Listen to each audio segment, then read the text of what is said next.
Gu Jingyan's white moonlight, and Xinyu came back on a snowy day. That day was also the third wedding anniversary of Gu Jingyan and I. My name is Wen Yan, and I am Gu Jingyan's wife. Or rather, it was... I sat on the sofa in the living room and looked out the window at the heavy snow that had not been seen in 10 years. On the coffee table, there is a divorce agreement that has been signed with my name, and the plain ring that I just pulled out, symbolizing our 3 years of marriage. I'm waiting for him. When he comes back, it will bring an end to the absurd marriage of these 3 years, both for me and for himself. At 10 o'clock in the evening, the door finally opened. Gu Jingyan came back with a chill and a vague smell of unfamiliar perfume. Behind him, there was a woman wearing a white down jacket. She was slender and pale, but could not hide her stunning beauty. Exactly Xinyu. He was the one who was at the forefront of his heart, whom he loved for 10 years but was forced to separate because of family opposition by Yue Guang. She's back. Therefore, it's time for me, this substitute, to bow out with dignity. Wen Yan. Gu Jingyan was stunned for a moment when he saw me, and then his brows furrowed almost imperceptibly. He probably didn't expect that I would be waiting for him here so late. He took off his coat and threw it on the sofa. His tone was as cold and distant as ever. It's so late. Why haven't you slept yet? I didn't answer him. My eyes passed over him and fell on the woman behind him, who's looking at the woman in this family with a scrutinizing look, with a trace of imperceptible hostility. Is this Miss Xinyu? I stood up and smiled at her. That smile was decent, gentle, and there was nothing wrong with it, like a most perfect, family-oriented hostess.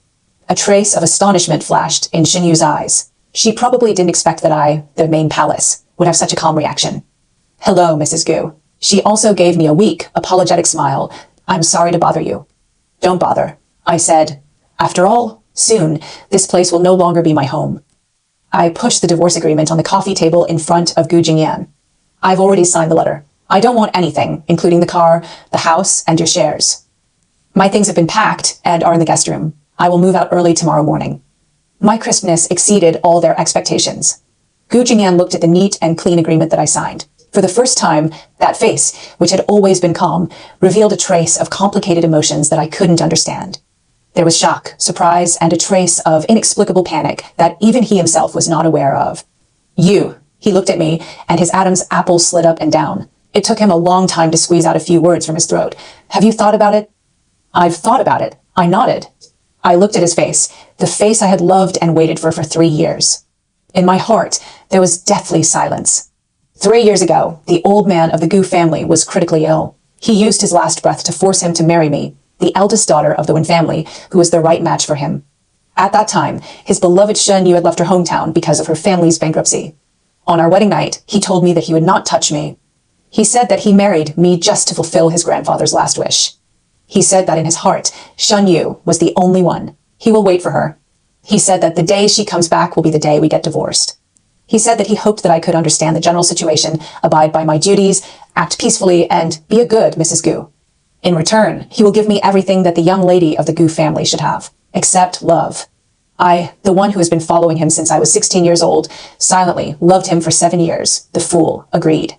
I naively thought that as long as I was good enough, gentle enough, and sensible enough, one day his cold heart will be warmed by me. I was wrong. In the past 3 years, I have lived like the most perfect AI butler. I take care of everything at home for him. For him, I dealt with the complicated interpersonal relationships of the Gu family. When he had a stomach attack, I cooked porridge for him all night. I took care of him and stayed up all night when he was drunk because of the news about Xinyu. And he has always been polite and distant to me. The most intimate contact between us is when we hold hands as a courtesy at a family gathering. He has never looked at me directly. In his eyes, I was probably just a breathing, expensive piece of furniture in this home. And now, his real mistress is back. This piece of furniture should also be cleared out. Good. Gu Jingyan finally spoke. He picked up the pen and signed his name on the agreement. Dragons and phoenixes danced without any hesitation. After signing, he didn't even look at me again. He turned around and looked at Xinyu, who had been looking at us with a complicated look from beginning to end, and showed a gentle smile that I had never seen before. Xiaoya, are you tired? I'll take you to the guest room to rest. I have always reserved your room for you. It is cleaned every day. After saying that, he took her upstairs. This one, was the mistress of this house 1 second, but became an outsider the next second, a poor bastard, left alone in this cold, empty living room. I looked at their backs, listening to what he said to another woman, those tender words of love that I had dreamed of but never had.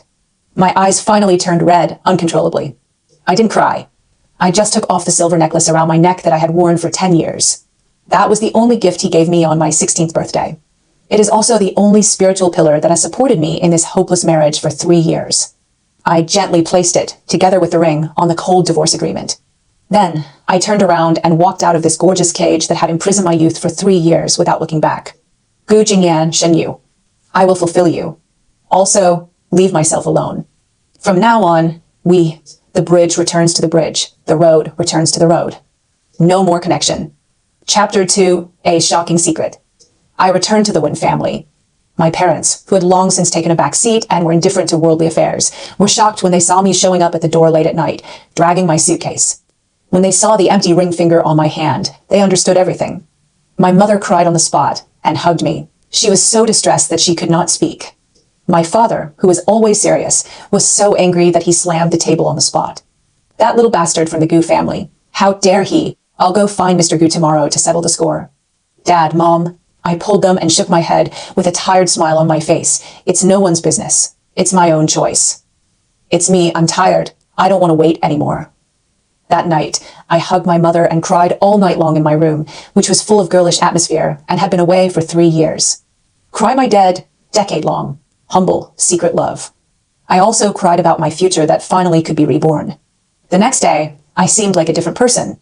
I took off the simple and elegant long skirt that I had been wearing for 3 years to cater to Gu Jingyan's preferences. I put on my favorite smart white suit again. I cut off the waist-length hair that I kept for him. I walked into my father's study. I only said one sentence to the former business tycoon who was sighing about my affairs. Dad, I want to go back to the company. My father was stunned. Then, in his cloudy eyes, the long-lost light suddenly rekindled. Okay. He slammed the table. My daughter of the Wen family was supposed to soar above the 9 heavens. What bullshit, love. It's just a fleeting thing. From tomorrow on, the position of vice president of Wen Group will be yours. I, Lin Shi, was once a genius trader on Wall Street and a gold medal graduate of Harvard Business School who had been silent for 3 years for the sake of love. Officially back. On the other hand, Gu Jingyan's life was not as immediately filled with the sweetness of regaining it as he imagined. Shinny stayed in his villa. But he found that everything had changed.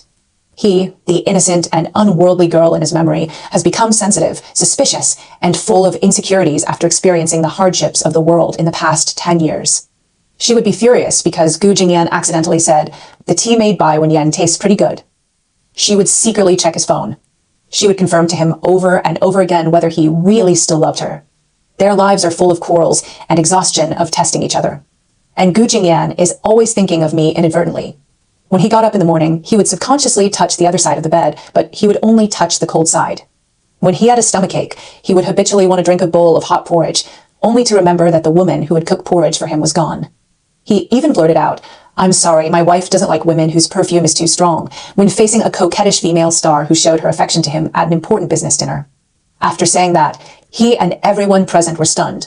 He suddenly discovered it. That woman named Wan Yan has already penetrated into every crevice of his life like air during the 3 years of getting along day and night. But he has always turned a blind eye to this. It wasn't until I lost it that I felt the suffocating emptiness. But what really caused him to completely collapse was the unexpected car accident. Shen Yu was driving the new sports car given to her by Gu Jingyan. On a rainy night, due to improper operation, it hit the guardrail of the highway. The car was destroyed, and people were seriously injured. Urgent need, blood transfusion. And her blood type is extremely rare Rh-negative blood, commonly known as panda blood. Blood banks across the city are an emergency. Just when Gu Jingyan was as anxious as an ant on a hot pot, the hospital called. She said that she had found a blood donor that was a perfect match for her. When Gu Jingyan rushed to the door of the blood donation room, he saw the man lying inside, giving life-saving blood to the woman he loved. "It's me." Warm words. He was completely stunned. He probably never dreamed that I, too, have that kind of rare blood type that is unique to me. What makes him even more unbelievable is that I will actually come to rescue his Bai Yue Guang regardless of past grudges. After drawing the blood, I walked out of the blood donation room with a pale face. Wan Yan. He looked at me with extremely complicated eyes, including shock, gratitude, and even a trace of deep guilt that he didn't even notice. "Thank you." "You're welcome." I interrupted him. My tone as calm as a pool of stagnant water. "I'm not doing it for you, and I'm not doing it for her. I just want to save my life. Also, the Wen family owe her my life." My words made him completely confused. You, what do you mean? It means, I looked at him and said word by word, the shocking secret that had been hidden for 20 years, which was enough to subvert his entire worldview. Gu Jingyan, you are proud of that so-called first love. It's just a scam, directed by me, the Wen family. Chapter 3, The Truth About First Love. Gu Jingyan's face lost all color in an instant. You're talking nonsense, he shouted. Am I talking nonsense? I smiled, and the smile was full of cold pity. Then, do you dare to go back and ask your good father? Ask him. When the Gu Group was on the verge of bankruptcy 20 years ago, where did a mysterious and huge capital injection come from that brought your family back to life? Ask him again, why is the only condition for that capital injection that you and the frail and sickly young daughter of the Shin family, Xinyu, meet accidentally and fall in love? Every word I said was like an invisible heavy hammer, hitting his heart hard. He staggered and took 2 steps back, as if he couldn't bear the sudden and huge amount of information. No, that's it. He murmured to himself, as if he was trying to convince himself, my dad, he won't. Of course he will. I cruelly interrupted his last fantasy, because Shinyu's father was your father and your best brother back then. He also died unexpectedly to save your father. So, your father and your grandfather have always felt that they owe the Shin family. That's why they directed that hero-saving beauty scene. Let you, the heir of the Gu family, fall in love with that helpless orphan girl of the Shin family, in order to be able to legitimately take care of her for the rest of their lives, to make up for the guilt in their hearts. And you, Gu Jingyan, I looked at his bloodless face and said word by word, you are just a tool used by your family to repay debts. Your so-called unforgettable first love, your unforgettable white moonlight. From beginning to end, it was just a carefully planned transaction. And I, Wen Yan, am the only one who doesn't know anything and still loves you stupidly for 10 years. The biggest joke. Boom. Gu Jingyan's world was shattered. He was proud of the pure, great love that had been blocked by his family for 10 years. At this moment, I personally tore off all the beautiful disguises. The bottom was revealed, which was full of calculations, deals, and dirty, unbearable truths. He couldn't accept it. He, like crazy, rushed out of the hospital. He is going to find his father and ask him clearly. And I leaned against the cold wall and exhaled a long breath. It felt like all the strength in my body had been drained away. These are enough to destroy a person's secrets. I have buried it in my heart for 3 full years. After I married him, by chance, I discovered the secret agreement signed by my grandfather and the old man of the Gu family in my father's study. At that moment, my mood was exactly the same as Gu Jingyan's now. The sky collapsed. Only then did I understand why I could marry him so smoothly. Not because they are the right match, but because I, too, am the most important part of this transaction. I am the strongest firewall used to separate him and Xinyu. It was also the most perfect tool man, who was used to stimulate Xinyu and make her live in the pain of loss forever. Therefore, she was even more inseparable from the gift of the Gu family.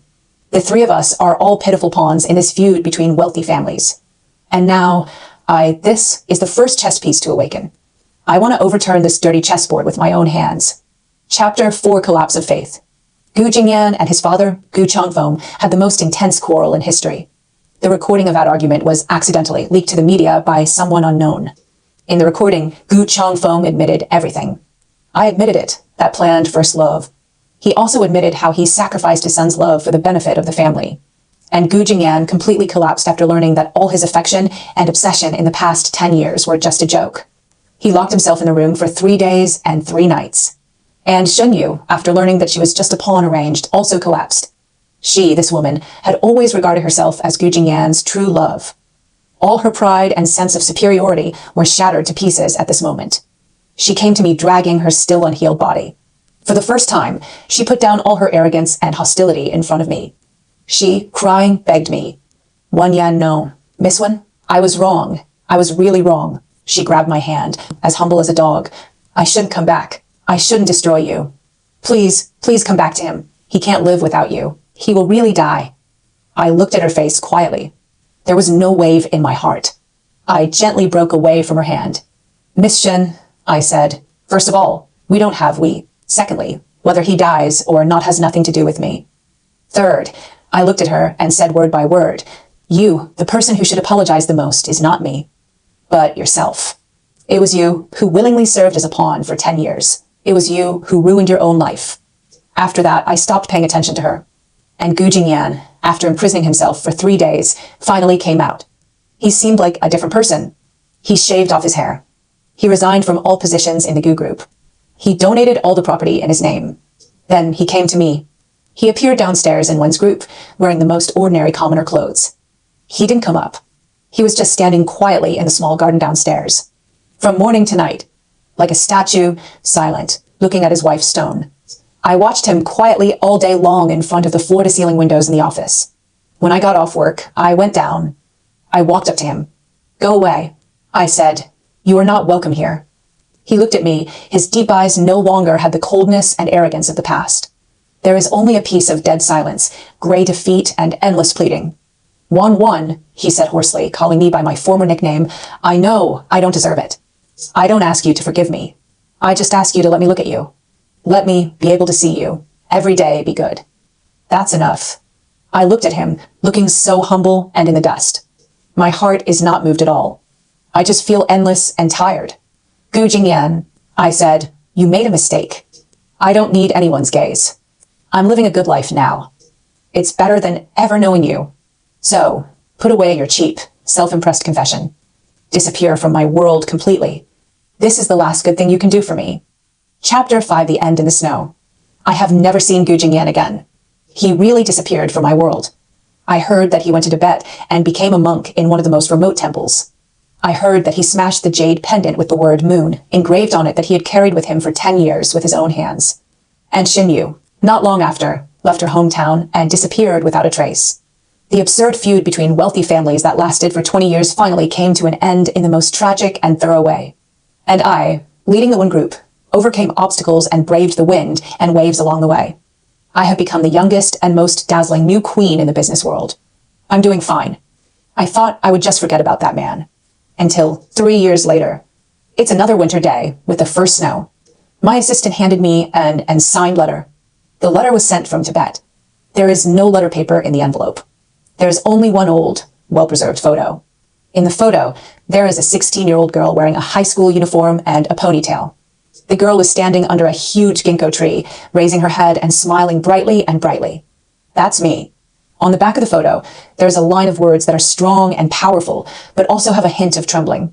That year, there was a light rain on the apricot blossoms. You said hello. My whole heartbeat in midsummer was in chaos. Signed, no name. There is only one date. 10 years ago, it was my 16th birthday. I, holding that photo, was completely stunned. I finally remembered. That day, I was under the ginkgo tree at school, and indeed, I said hello to a senior who bumped into me. That senior was tall, handsome, and cold. He is Gu Jingyan. It turns out that he doesn't know me. It turns out that he doesn't have any feelings for me. It turns out that he, too, was in that youth when I secretly loved him. Secretly, you loved me. It's just that fate and their damn family feud have pushed all of us into a wrong abyss. My tears finally flowed down uncontrollably. It flowed all night. The next day, I made a decision that shocked everyone. I resigned from all positions in the Wen group. I handed over the company to a team of professional managers. Then I flew to Tibet alone with a plane ticket. I didn't go to look for him. I just lit an ever-bright lamp in that place closest to the sky, for him and for me, that dead youth. Then I turned around and left. From then on, the mountains are high and the rivers are long, and the rivers and lakes are long. We really have nothing to do with each other anymore. I am still the Radiant Queen. And he will also end the rest of his life, full of sin and punishment, next to the ancient Buddha with a green lantern. This, perhaps, is our best ending. No forgiveness. Also, no more death. Only that year under the apricot tree, that crisp hello. And that chaos, the heartbeat of the whole midsummer. Forever, I stay in that youth that I can't go back to. And that scene, which is swirling and never-ending, in the heavy snow.